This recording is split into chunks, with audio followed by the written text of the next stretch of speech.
کی لگی ہوئی تھی اب اس کو سکون آ جائے،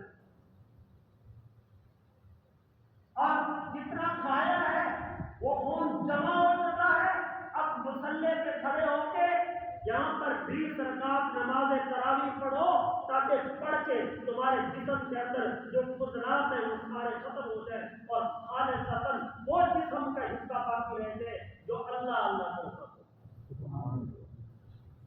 وہ حصہ باقی رہ جائے جو اللہ کو یاد کرتا ہو اور اللہ کے حبیب کو یاد کرتا ہو۔ جب بندہ زیادہ کھا لے تو وہ تو بندہ بے ہوش پڑا رہتا ہے، اور جب بندہ جسم فٹ ہو تو وہ بڑے اچھے انداز میں عبادت کرتا ہے، اس کو پریشانی نہیں ہوتی۔ اس لیے اللہ نے فرمایا ایمان والے ہو تم روزے رکھو، روزے رکھنا تمہارا کام ہے، اندر سے روحانی اور جسمانی دماغ تمام تر بیماریوں سے نجات دے دینا رب کریم کا روزے رکھو۔ اور جب بندہ روزہ رکھتا ہے اللہ تعالیٰ فرشتوں کو بلا کے فرماتے ہیں کہ دیکھو یہ میرا بندہ میرے فرمان پہ عمل کر رہا ہے، اس کو کسی چیز کا ڈر نہیں، صرف اور صرف اس کو اپنے خالق کا ڈر ہے، اس کو اپنے مالک کا ڈر ہے، اسی کے ڈر سے منہ بھی بند ہے اور کھانے پینے سے روکا ہوا ہے، شادی شدہ ہے تو بیوی سے روکا ہوا ہے، زبان کی گفتگو سے رکا ہوا ہے، کانوں کی برائی سننے سے روکا ہوا ہے، آنکھوں سے برائی دیکھنے سے روکا ہوا ہے، دماغ سے برائی سوچنے سے روکا ہوا ہے، دل سے برائی کو طلب کرنے سے روکا ہوا ہے۔ اور ہم نے روزے کا یہ مطلب سمجھا ہے کہ روزہ کس چیز کا نام ہے؟ ہمارے یہاں روزہ کھانا پینا بند کر لو بس روزہ ہو گیا جی، یہ ہم اپنے گھر والیوں کے قریب بھی نہیں گئے روزہ ہو گیا۔ روزہ اس چیز کا خالص نام نہیں ہے، روزہ اس چیز کا نام ہے کہ زبان کو بھی کنٹرول میں کرو، اپنی آنکھوں کو بھی کنٹرول میں کرو، اپنے دماغ کو بھی کنٹرول میں کرو، اپنے کانوں کو بھی کنٹرول میں کرو، اپنے دل کو بھی کنٹرول کرو، اپنے ہاتھ اور پاؤں کو بھی کنٹرول کرو۔ یہ کہیں چل کے کسی کی غیبت سننے کے لیے نہ جائیں، یہ کسی کی غیبت سننے کے لیے آپ کو مجبور کر کے نہ لے جائیں۔ ہاتھوں کو رکھو، یہ ہاتھوں سے کوئی چوری یا ڈکیتی کرنے والا نہ بنے، اور اپنے دماغ کو سوچو کہ تمہارے دماغ میں اچھائیاں آتی رہی، برائیاں نہ آئیں، اور اپنے کانوں کو ٹھیک کرو، کانوں کا روزہ رکھو، تمہارے کانوں میں کسی کا گلا اور غیبت نہ پڑے، تمہارے کانوں کے اندر کسی کا گانا سننا نہ پڑے، باجا سننا نہ پڑے، کسی غیر محرم کی عورت کی آواز تمہارے کانوں کے اندر نہ پڑے، اور تم اپنے روزہ رکھو، اپنی زبان کا بھی روزہ رکھو، اپنے دل کا بھی روزہ رکھو۔ یہ اگر چاہے کہ فلاں جگہ پہ جانا ہے جو تمہارے لیے زندگی کے لیے اچھا نہیں، آخرت کے لیے اچھا نہیں، تمہاری قبر کے لیے اچھا نہیں، میدان محشر کے لیے اچھا نہیں، دل تو چاہتا ہے اس کو کہے کنٹرول ہو جا، اس لیے کہ میں نے روزہ رکھا اب ہے روزہ۔ اور اگر خواہشات بھی پوری کرنی، روزہ بھی ہے، جھوٹ بھی بول رہا ہے، روزہ بھی ہے، گالیاں بھی بک رہا ہے، روزہ بھی رکھا ہوا ہے، پورے دن گانا بجانا چلا ہوا ہے، نماز مقدس کا حیا نہ ہی اپنے کاموں کے اندر کا حیا والی بات، پورے دن عورتوں کے گانے اور ڈانس سنتا ہے، پورے دن بیٹھا ہے، کیا کرے، ہمارا کاروبار ہے، دکان ہے، درزی ہے تو اس نے چلایا ہوا ہے، اگر حجاج ہے تو اس نے چلایا ہوا ہے، ٹریکٹر والا ہے تو اس نے اتنا چلایا ہوا ہے کہ پورے محلے کو ساتھ میں اٹھایا ہوا ہے۔ یہ روزے داروں کا احترام کرنا یہ بھی ذمہ داری ہے ہماری، اور اپنے روزے کا احترام کرنا یہ بھی ہماری ذمہ داری ہے، تب روزہ قبول ہے۔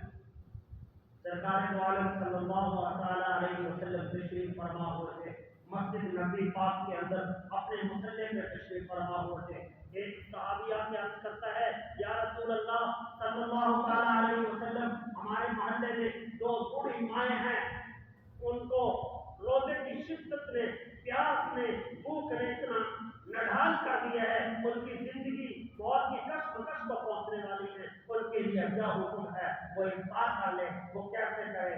سرکار دو عالم صلی اللہ علیہ وسلم نے ارشاد فرمایا تمہارے گھر میں کوئی پیالے ہیں، پیالہ منگوایا گیا اور ایک بوڑھی کو بلایا گیا، ایک کے اندر چائے کرو، اس نے الٹی کی تو اندر سے خون آنے لگ گیا، دوسری کو بلایا گیا، اس نے قے کی اور اس کی قے سے الٹی سے خون آنے لگ گیا۔ آپ نے ارشاد فرمایا یہ پورے دن لوگوں کی حفظ کرتی رہی، ان کا خون چوستی رہی، ان کا گوشت کھاتی رہی ہیں، اس لیے اب ان کو پیاس لگ گئی ہے، اب یہ شدت پر چلی گئی ہے، یہ جو ان کے اندر سے نکلا ہے یہ لوگوں کی دل اور حفظ اور ان بیماریوں سے ہم نہیں بچتے اور پھر کہتے ہیں ہمارے روزے قبول کیوں نہیں ہوتے، ہماری نمازیں قبول کیوں نہیں ہوتی، چوری کے مارتے کپڑے پہنے ہوئے اور پڑھتا نماز تہجد ہے، ڈکیتی کے کپڑے پہنے ہوئے، سود خوری کے پیسوں سے کپڑے خریدے ہیں، پڑھتا نماز تہجد ہے۔ جا یاد کر ایک بات کو اپنے یقین رکھ اور ایمان رکھ، اگر یہ تو عام مسجد ہے، یہ بھی اللہ کا دربار ہے، جس کی شان بھی پڑھنی، اگر کعبے کا خلاف بھی پکڑ کے روئے اور حتیم کعبہ کے اندر کھڑا ہو کے روئے اور اللہ تعالیٰ کو یاد کر کے روئے اور کپڑے اگر تیرے حرام کے ہیں تو تیری کسی قسم کی عبادت وہ مقبول ہوتی ہے جسم بھی پاک ہو، بدن پر لباس بھی پاک ہو۔ امام مالک رحمۃ اللہ علیہ قربان چاہیے، یا تو غربت کا یہ عالم ہے، غربت کا یہ عالم ہے کہ پھٹے پرانے کپڑے ہیں، پیمند پر پیمند لگا ہوا ہے، ایک وقت وہ بھی ہے اور ایک وقت یہ بھی آیا کہ ایک نمازی نے عرض کیا امام صاحب میری دل کی تمنا ہے آپ صبح ہر روز نیا سوٹ پہنتے ہیں، ہر روز نیا سوٹ پہنتے ہیں، ایک دن کپڑا تاجر سے جو ملا وہ کپڑا اتنا تھا کہ قمیض چھوٹی ہو گئی، قمیض پوری نہیں ہو رہی، امام صاحب فرمانے لگے اللہ نے یہ نہیں فرمایا کسی جگہ پہ کہ تمہارے کپڑے کا رنگ ایک جیسا ہو، فرمایا تمہارا لباس حیا والا ہو، یہ فرمایا تمہارا لباس حیا والا ہو اور تمہارا لباس پاک ہو۔ آج امام مالک کی قمیض کے ساتھ ٹاٹ تو گانٹ کے دے دو، امام مالک ٹاٹ بھی پہن لیں، اور اس دن کپڑے نہ ملے، ہر روز عادت ہوتی تھی صبح کی نماز سے پہلے سوٹ بدلتے تھے اور نماز کے بعد پہلے والا دھو کے پھر ظہر کی نماز سے پہلے کسی غریب کو دیتے، ہر روز اللہ نے دیا کہ جب نہ تھا تو ٹاٹ باندھ لیا۔ فرمانے لگے امام مالک، اپنے آپ کو مخاطب کر کے فرماتے ہیں امام مالک سن، ڈکیتی اور چوری کے مال سے بہتر ہے ٹاٹ پہن کے دنیا سے جا تاکہ رب تجھ سے پوچھے۔ یہ کیا ہے؟ روزے کی قبولیت کے لیے یہ شرائط ہے جو میں آپ کو بتا رہا ہوں، یہ روزے قبول ہوں گے ان شرائط کے ساتھ، دماغ کا بھی روزہ، دل کا بھی روزہ، ہاتھوں اور پاؤں کا بھی روزہ، اپنے کانوں کا بھی روزہ، آنکھوں کا بھی روزہ، پھر ہوگا روزہ، اور اگر ان کا روزہ نہیں تو پھر روزہ نہیں، خالی رک جانے سے روٹی سے تو سارا کچھ باقی کرتا رہا، کیا فائدہ ہوا تجھے روزے کا؟ روزہ تو تمام تر برائیوں سے رکنے کا نام ہے، تمام برائیوں سے رک جانا انسان تیرا کام ہے اور سارے گناہوں سے معافی عطا کر دینا اس رب غفار کرنا۔ اس لیے اپنے گناہوں کی معافی طلب کریں، ماہ مقدس رمضان مبارک کی آمد ہے، اس کے لیے اپنے گھر میں تیاری کریں اور اپنے کاموں کو تھوڑا سا کلوز کریں، اور جو اللہ نے دیا ہے اس میں سے تھوڑا سا متعین کر لیں، جو آپ کو اللہ نے طاقت دی ہے اس میں سے کچھ متعین کر کے رمضان مبارک میں صدقہ خیرات بھی کریں، صدقہ خیرات بھی کریں۔ اور ایک بات سرکار دو عالم صلی اللہ تعالیٰ علیہ وسلم تشریف فرما ہے، ایک صحابی نے عرض کیا یا رسول اللہ صلی اللہ تعالیٰ علیہ وسلم، جو آدمی بیچارہ بیمار ہو، روزے بھی نہ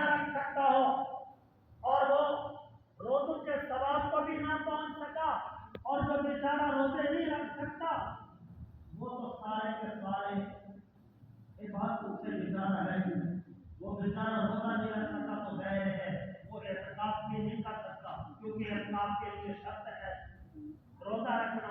آپ نے ارشاد فرمایا بھائی دودھ کی لسی کے ساتھ، یعنی کیا فرمایا کم ترین چیز ہے نا دودھ کی لسی، دودھ تو بہت مہنگا ہے نا، دودھ کی لسی کے ساتھ اگر کسی کو افطاری کرا دو گے تو اللہ تعالیٰ اس روزے دار کے ثواب کو کم نہیں کریں گے، اس میں سے اتنا آپ کو بھی عطا فرمائیں.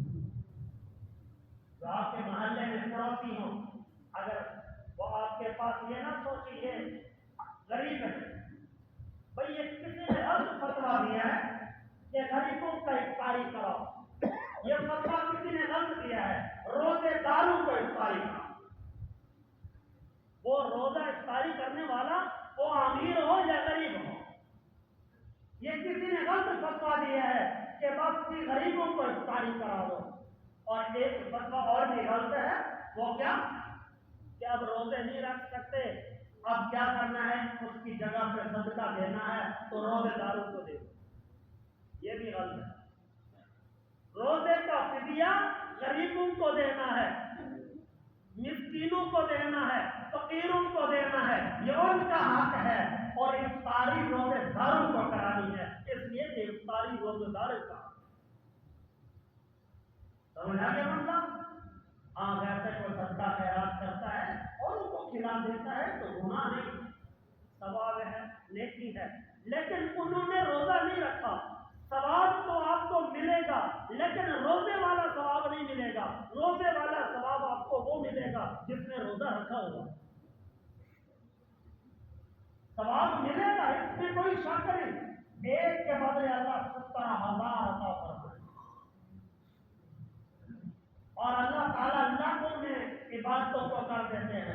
مالی عبادتیں ہوں چاہے بدنی عبادتیں ہوں لاکھوں میں چلی جاتی ہیں. لیکن اس کے لیے شرط یہی ہے کہ اگر آپ نے روزے داروں کو افطاری کرائی، ایک افطاری کرانے کا ثواب ہوگا، دوسرا روزے داروں کو افطاری کرانے کا ثواب ہوگا. اور ایک یہ ہے کہ آپ افطاری گھر سے کرا دیتے ہیں سارے لوگوں کو، تو سارے لوگوں کو روٹی کھلا دینا افطاری کے وقت میں یہ بھی عبادت ہے، یہ بھی عبادت ہے، نیکی ہے. غریبوں کو، امیروں کو، ہر کسی کو کھلا دینا یہ ثواب ہے. لیکن ثواب روزے کا ملے گا کس چیز سے؟ ثواب روزے والا ملے گا جب آپ روزے داروں کو افطاری کرو، پھر ڈبل ثواب ملے گا. ایک افطاری کرانے کا ثواب، دوسرا روزے داروں کو افطاری کرانے کا.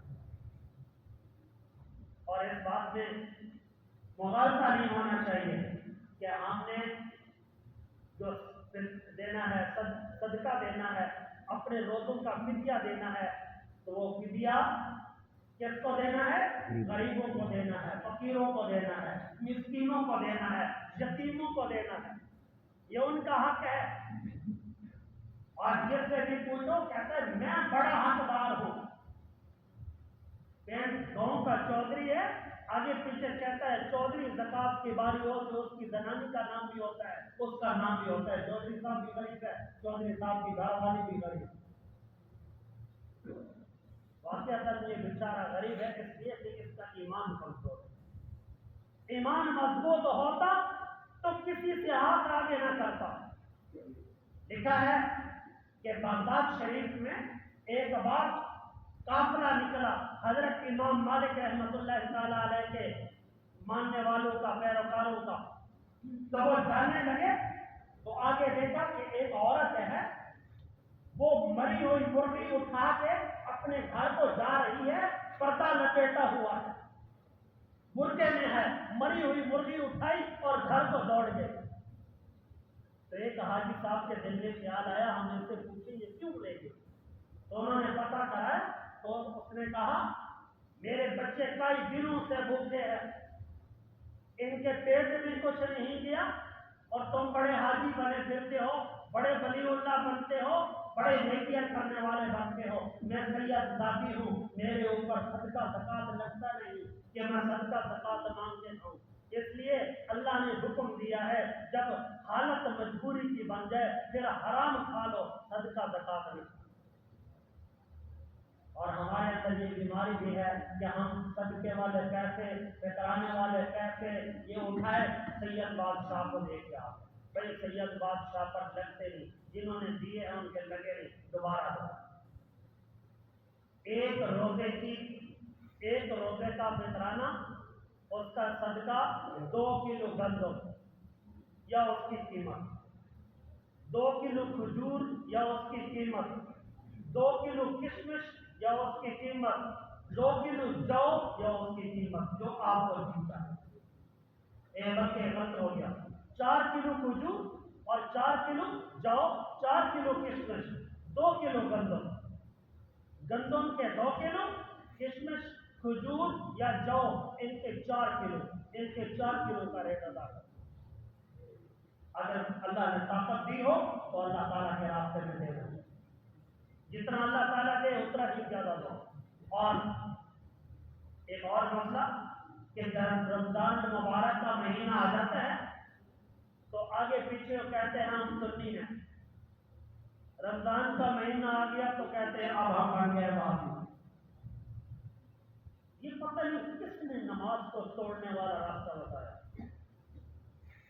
آج میں آپ کو ایک روایت سنا، امام بخاری رحمۃ اللہ علیہ بخاری شریف پڑھاتے تھے، بخاری شریف پڑھاتے تھے تو ایک دن حدیث پاک پڑھنے والوں کی پگڑیاں شمار کی گئیں، جو امام صاحب کے آگے بیٹھے تھے 80,000 پگڑیاں تھیں۔